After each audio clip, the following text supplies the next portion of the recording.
Hi, and welcome to another Generation Wisdom video. I'm Tom. I'm Alex. And today, it was Alex's choice this week. We decided to discuss a poem by Rumi.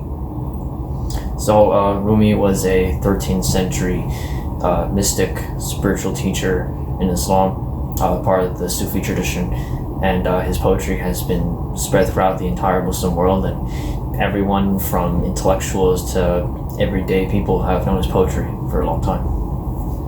Thanks, Alex. So, as always, you'll forgive me, I'm going to read the poem from my notes, and Alex and I have put the transcript to the poem in the description of the video, so if you'd like to open up the description right now, you can follow along as I read. So this poem is called The Guesthouse? And that's the translator title. The translator's title, okay. Here we go. This being human is a guest house. Every morning, a new arrival. A joy, a depression, a meanness, some momentary awareness comes as an unexpected visitor. Welcome and entertain them all, even if they are a crowd of sorrows who violently sweep your house empty of its furniture. Still treat each guest honorably. He may be clearing you out for some new delight. The dark thoughts, the shame, the malice, meet them at the door laughing and invite them in. Be grateful for whatever comes, because each has been sent as a guide from above. So Alex, I'm going to let you start. What are your impressions? So I'm just going to go back to the first paragraph. Sure. I'll repeat it. This being human is a guest house. Every morning a new arrival. So, a guest house involves a host who invites other people into their house. The impression is that it has to be voluntary, but I think throughout the poem, you get the impression that these things come to you automatically, like other people come to you or thoughts that you don't control, because it says in the next line, an unexpected visitor. So it's a paradox, because most of our lives we act as if we are, voluntarily inviting people into our lives or ideas and beliefs into our lives. But most of the time, it seems as if we're constantly having things that we don't invite into our lives. And I think that's a major paradox that the poem explores. How do you feel about that? Yeah, I totally agree. I love the analogy of, a guest house as being human, where thoughts arrive and, they're not all positive thoughts, obviously. And wouldn't it be great if we had nothing but positive thoughts? I think what's interesting here, the key for me, two keys to these first two paragraphs I think you covered, right? It's part of being human. That's what Rumi says. This is being human. And so as humans, we are always going to have, negative emotions and positive emotions. That's just part of being human. That's what he says. And a lot of these emotions are unexpected visitors. In other words, we don't fabricate them necessarily. They just come at us when we least expect it. It's an unexpected visitor. And when I first read this, it made me think of, I think it's John Milton, Paradise Lost, and I'm loosely quoting, the mind can make a heaven of hell and a hell of heaven. But there's a distinction here. Rumi doesn't say, your mind does this. He says these are unexpected things. These are not things that necessarily you control. Yeah. So why don't you go to the next couple of paragraphs, or the next paragraph? I kind of went into the second one, but I'm going to finish it.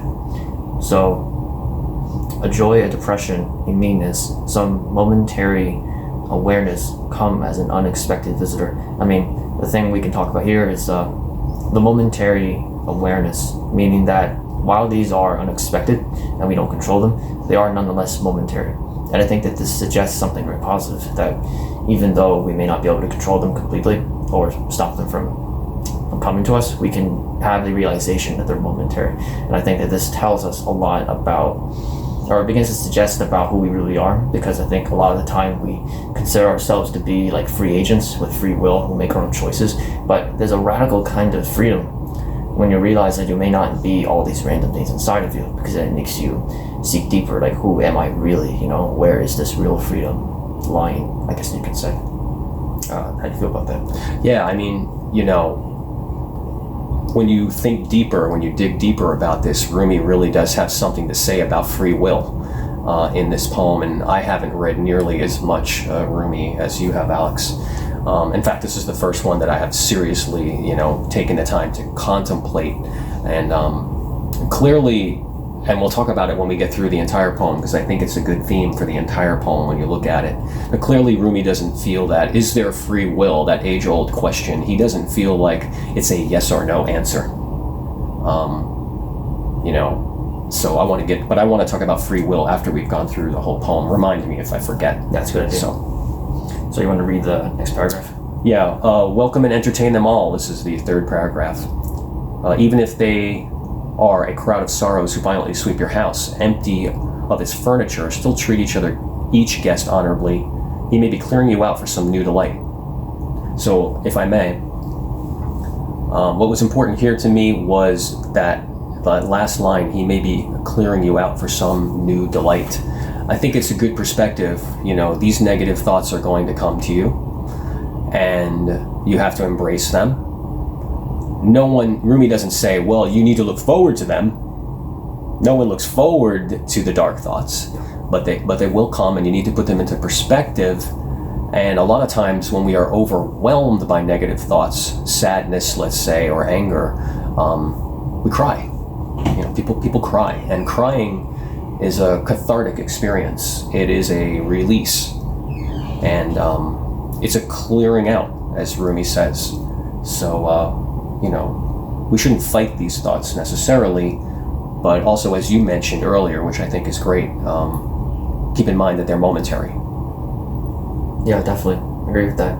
The interesting thing about that is that, when you realize that maybe clearing you out, well, I think the important thing to realize is that when you realize they're momentary and that they're unexpected, you don't have to take them personally. And I think a lot of the problems happen, psychological problems happen, when you begin to think that these negative thoughts are you, as if, there's something wrong with me that's causing me to have these negative thoughts, negative habits, or just fantasies. But I think when you begin to realize that they may be loosely based on you, and that they're actually they're almost like, it's scary sometimes, but it's almost like it's not really you that's having these thoughts and feelings. Because if you think about it, the body does all these things, the nervous system, all the biological things that happen, and they happen automatically unless something, interferes, and then you have to be willing participant in trying to fix something. But there's so much that goes on inside of us that's automatic, and I think people take for granted the fact that is also mental, emotional things that happen to us, which we don't always control. But, when we realize that these things are not always of our own control, that actually creates freedom, because then we have the independence and the clarity to say, this is an emotion I'm having right now. I can decide how I want to feel about it, or if I want to continue having this feeling. And even if it tends to feel like it's lasting a long time, I know that it's independent of me. So I can have some peace as the thought or emotion that's negative is playing out in me. Awesome. Yeah. So so let's move on. Sure. The dark thoughts, the shame, the malice, meet them at the door, laughing, and invite them in. Yeah, so I find it interesting that when you look at the balance of this poem, Rumi, that is, overwhelmingly mentions negative thoughts. In fact, I think as I looked at it over and over again, I only saw one positive thought or emotion listed, which was joy. But you'll see a list of negative emotions. So I think that's a sad commentary, unfortunately, on being human, although it's a very brutally honest, analyzation of what it means to be human.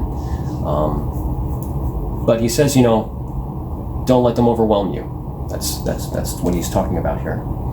So yeah, I think we'll see at the end of the poem that there's a very positive light, which kind of gives context to all this negativity. But meet them at the door, laughing, and invite them in, because if you don't, they'll never stop bothering you, or at least you won't stop being bothered by them. If you willingly embrace them, then you have the chance of them either being able to be understood, or at least to not be as intense, or perhaps stop altogether. Because the more you resist these thoughts and images, the more they're going to continue to bother you. Absolutely, don't hide from them. You make them worse. That's kind of what you're saying, right? Mm-hmm. Very insightful. So moving on to the last last line. Yeah. Go ahead. Be grateful for whatever comes, because each has been sent as a guide from above. Yeah, this is very, very interesting. And I think this is where I wanted to talk about free will, because again, I don't think that he, in trying to answer the age-old question, do we have free will or not, again, it's not yes or no for Rumi. I think what he's saying here is partially these negative thoughts, as well as the positive thoughts, are being sent by Allah or God. Even though he doesn't mention that specifically, he uses the term a guide from above, but I think that's what he is saying. So on occasion, God sends us these thoughts as lessons. There is always something to be learned from the positive and the negative experiences in life and thoughts. And in terms of free will, he feels, at least, we don't really control our thoughts necessarily, but we do control our reactions to what God sends us, and our perspective and our actions. Yeah, I think for the most part I agree. I mean, even today in modern science, there's a lot of studies being done that we don't necessarily control when emotion comes into us. Like, I remember reading in this book called Emotions Revealed that when we begin to feel an emotion, that when they do brain scans, that the emotion shows itself up in a sign physiologically, like milliseconds before we consciously know that we're under the influence of emotion. So that implies, that they come almost out of nowhere. But at the same time, it's still time-tested wisdom that we have the ability to have the responsibility for our emotions, I guess you can say. And yeah, I think the last line is incredibly important, that all these negative things, even positive things, are a guide from above, because I think it connects with what I mentioned before, that we don't have to take these things personally, and when we realize not only that they're foreign, but they're actually benevolent, that they come from a benevolent source that is trying to help us. That's when we begin to really willingly, invite these guests to come, allow them to come in and laugh with them, and not take them so seriously. Because when you don't take them so seriously, you don't take yourself so seriously, other issues out in the world as seriously, and that allows you to be at peace, hopefully. Yeah, I think it's a sort of, it's not God, why have you forsaken me, and why have you caused me pain? It's, what are you trying to teach me right now? And being grateful for those lessons. Yeah, it's about seeing lessons in everything. I agree. All right, I think this was fun. Yeah, another productive discussion. Now it's your turn. Let us know what you think in the comments. We always want to hear what you think, and join the conversation. Yeah, and share this with your friends. Share this with anyone who you feel would be a benefit to what we're talking about. All right, thank you for watching, and we look forward to seeing you in the next video. Have a nice day.